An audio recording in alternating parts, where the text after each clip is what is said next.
ఒరి అక్క పామాతోండరా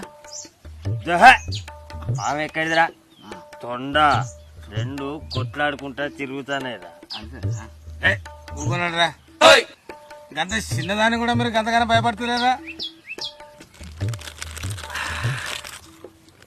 అవునే కృష్ణ ఎన్నెళ్ళేంది ఇంత సడన్ గా దావత్ పెట్టినావు అన్నా ఇలా నీ బుర్రేనా ఇలా నీ బుర్రేనా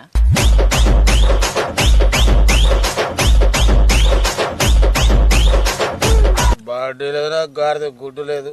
అరే రేపటి నుంచి కార్తీక మాసం అంటారా? నా భార్య పక్కింటి పక్కజాక్షితో మాట్లాడుతుంటే విన్నా నేను. ఇక కార్తీక మాసం అంటే అది పొద్దుగాల మాడి మధ్యాహ్నం మాడి రాత్రి మాడి అబ్బాబాబాబా ఇక ఇవన్నీ ఉండవురా. రేపు నుంచి మందు కంప్లీట్గా బంధు. అందుకనే ఇవాళ మంచిగా బర్ఫుగా తాగాలని చెప్పేసి మీకు దావత్ ఇస్తున్నా. ఇవి కాకపోతే మళ్ళీ తెచ్చుకుందాం రా బీర్లు. ఇక రేపు నుంచి అవకాశం ఉండదురా. అబ్బో రేపటి నుంచి అవకాశం లేదంటాను అన్నా.